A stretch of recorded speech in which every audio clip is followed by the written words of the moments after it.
Olá, sou André Valente, seu professor na área de Linguagens, Códigos e suas tecnologias, na disciplina de Língua Portuguesa. Na aula de hoje, falaremos sobre ativismo por meio da linguagem. O que é ativismo? De que forma podemos utilizar a língua que falamos para mudar a realidade? O que é ativismo digital? Essas e outras questões. O que é o ativismo? Bom, o ativismo é uma palavra que tem aí alguns significados diferentes. Para a política, ele pode ser o trabalho desenvolvido em movimentos políticos e sociais. É o sinônimo de militância, em algum grupo social, algum grupo político definido. Pode ser também a propaganda a serviço de uma doutrina ideológica partidária, sindical, algum tipo de trabalho nesse sentido. Para a filosofia, o ativismo é a doutrina que privilegia a prática efetiva de transformação da realidade em detrimento da atividade exclusivamente especulativa. Ou seja, é a prática, é o trabalho prático que tem uma finalidade de causar algum tipo de mudança na realidade, mudança concreta. Não é apenas o trabalho intelectual, o trabalho de reflexão. E para a literatura, é um gênero de literatura com um conteúdo explicitamente político.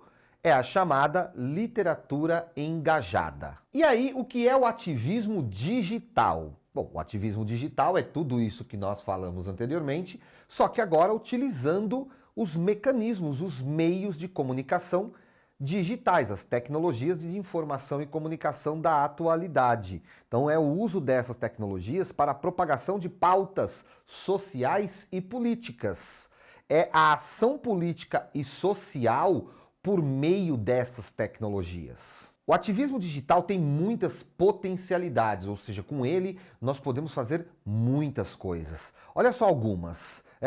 Ele permite a expansão do debate dos grupos para as sociedades. Então, aqueles debates que antigamente ficavam fechados ali, naqueles grupos que tinham interesse nesses assuntos, hoje eles podem ser discutidos com toda a sociedade utilizando os meios digitais.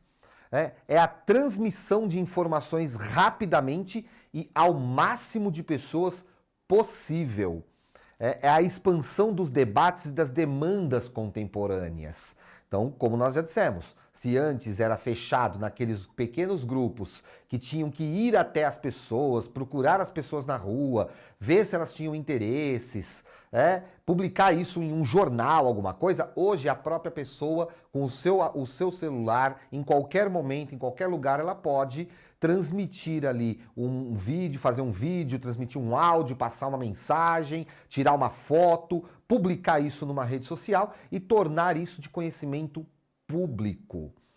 É a participação online de eventos políticos e sociais, a organização política, que sempre foi tão importante para as pessoas interessadas em participar ativamente da transformação da sociedade, hoje ela pode ser feita também pelos meios digitais. Então já não é tão necessário estar em um mesmo local. Isso permite que mais pessoas possam participar e que os debates possam ser mais expandidos também. Tá? É a transmissão simultânea dos fatos. Como eu disse, cada um com seu celular pode simplesmente fotografar, filmar, publicar, fazer um story, mandar um áudio, uma mensagem, no momento em que as coisas estão acontecendo e colocar as pessoas a par do que está acontecendo.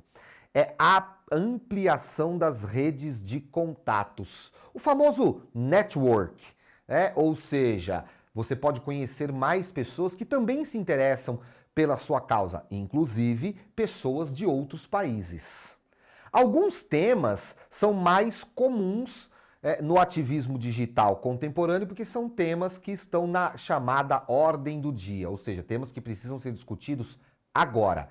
Por exemplo, a igualdade de gênero, a diversidade nas empresas e nos órgãos públicos, o combate ao trabalho escravo, o combate ao abuso infantil, o combate aos maus tratos contra animais, o combate ao racismo, ao machismo, à LGBTfobia, ao capacitismo, são alguns dos temas que estão na ordem do dia do ativismo digital. E alguns gêneros são bastante utilizados para esse ativismo, como, por exemplo, vídeos curtos, em plataformas que transmitem esses vídeos, podem transmitir uma mensagem rápida para ativistas, para pessoas interessadas em alguns assuntos. Documentários, que hoje cada pessoa pode fazer um documentário com o seu próprio celular, depoimentos gravados, filmados, digitados, que podem ser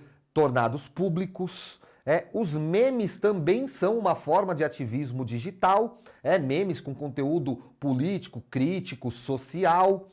As sátiras musicais, o humor é muito utilizado como forma de ativismo, de conscientização das pessoas. As montagens, os textos em blogs e microblogs, as postagens em redes sociais, as mensagens em grupos de mensagem que estão se articulando para debater um determinado assunto, os stories, as mensagens de áudio. Então, todos esses gêneros discursivos, textuais, servem para o ativismo digital. Agora, e se eu quiser ser um ativista? Quais são os primeiros passos aí? Então vamos lá, uma coisa bem prática, bem um passo a passo mesmo. Se você quer ser um ativista, a primeira coisa que você precisa lembrar é que ser um ativista não significa se filiar a um partido político, a um grupo específico, nada disso. Você pode ser um ativista sem estar filiado a algum grupo. Basta que você se interesse por uma causa e comece a participar das discussões sobre essa causa, das ações sobre essa causa. Tá? Então a primeira coisa que você precisa fazer é responder para si mesmo. O que te mobiliza? O que te causa interesse? O que te faz assistir um vídeo, entrar num perfil, numa rede social? O que te faz parar e prestar atenção? Qual o tema? Qual a causa? Lembrando que nós estamos aqui falando de causas de interesse público, coletivo, sociais. Não estamos falando de causas individuais, não estamos falando de padrões de consumo, né? Não é o tipo de filme que você gosta de assistir, o tipo de revista que você gosta de ler, livros, não é isso. Estamos falando aqui de causas políticas e sociais. Então, qual é a causa que te mobiliza, que mexe com você? Quando você souber qual é essa causa, comece apoiando essa causa. Você pode retransmitir um vídeo, você pode simplesmente curtir, comentar, mas você pode também postar nas suas redes sociais, você pode fazer comentários nas suas redes sociais sobre aqueles assuntos, publicar reportagens. Então apoie, divulgue ações que estão relacionadas ao tema pelo qual você se interessa. Tá? Estude sobre o assunto, é fundamental estudar.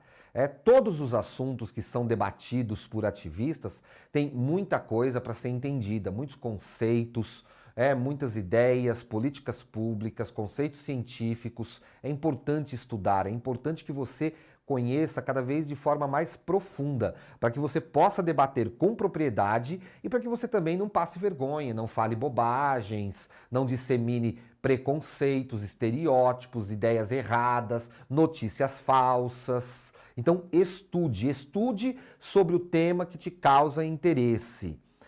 Informe-se sobre as atualidades relacionadas a esse tema. Cuidado para você não pegar um tema que é muito antigo e continuar debatendo esse tema como se você estivesse lá atrás, em um outro momento em que esse tema foi debatido. Procure saber como é que ele está sendo discutido hoje.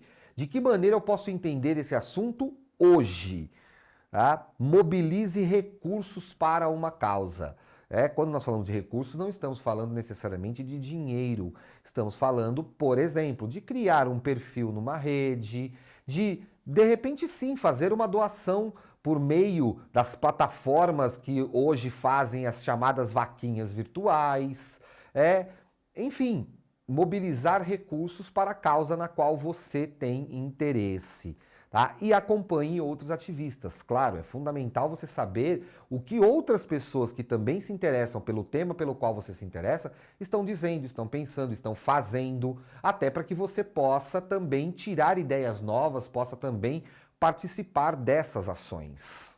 E o que diz a lei sobre tudo isso? Será que tudo isso que eu estou falando está dentro da lei? Olha só, nem toda forma de ativismo cumpre exatamente as leis, porque muitas formas de ativismo querem mudança na sociedade e querem inclusive mudança das leis.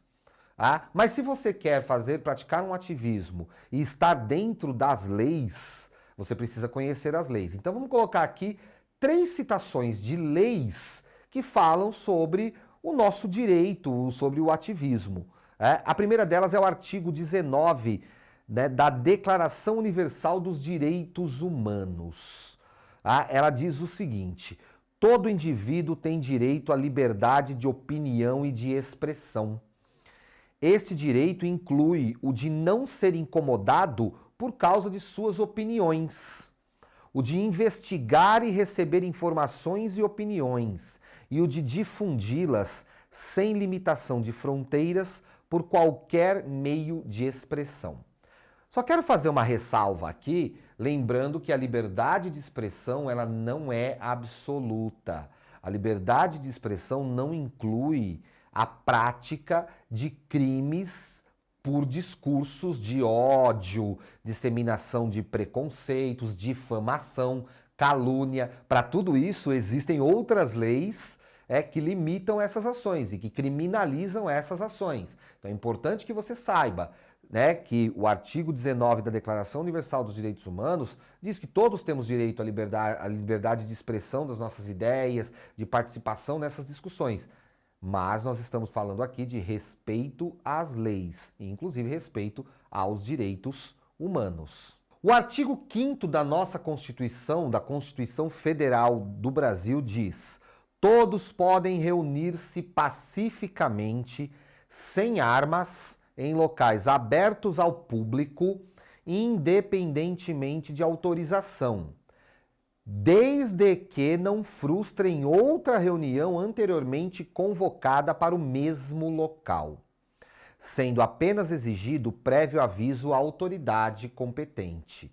Então todo mundo tem o direito de reunir um grupo de pessoas em nome de uma causa em qualquer lugar. Porém, se for um local público, é preciso verificar se não existe uma outra atividade que já esteja programada para aquele local, para manter a paz e a harmonia na sociedade, evitar confrontos desnecessários. A Constituição foi escrita dessa forma. Então, sim, todos podem reunir-se pacificamente, sem armas.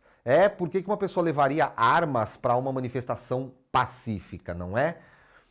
Em locais abertos ao público, independentemente de autorização. Então você não precisa, se você quer reunir um grupo de amigos para fazer um protesto numa praça pública, num parque, em algum local público, você pode, desde que seja nessas condições que estão aqui, tá? E desde que você não frustre outra reunião anteriormente convocada e apenas anunciando isso para a autoridade competente. Se for um grande número de pessoas, será necessário avisar a polícia, a companhia de trânsito, para que haja inclusive a segurança da manifestação. E no artigo 220 também da nossa Constituição está dito o seguinte: a manifestação do pensamento, a criação, a expressão e a informação sob qualquer forma, processo ou veículo não sofrerão qualquer restrição observado o dispositivo nesta Constituição.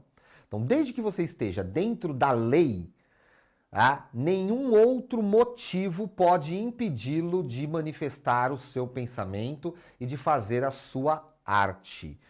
Então, argumentos de ordem moral, argumentos de ordem particular, eu não gosto disso. Isso não é motivo para se evitar uma manifestação de pensamento, uma atuação, desde que você esteja dentro da lei. Então, chegamos aí ao final de mais uma videoaula. Eu espero que você tenha gostado, tenha entendido, aproveitado bastante. Dá uma olhadinha nos links que estão aí na plataforma para você poder ampliar o seu repertório e vamos a uma reflexão sobre o conteúdo dessa aula. O que me preocupa não é o grito dos maus, é o silêncio dos bons. Martin Luther King Jr. Bons estudos e até a próxima aula.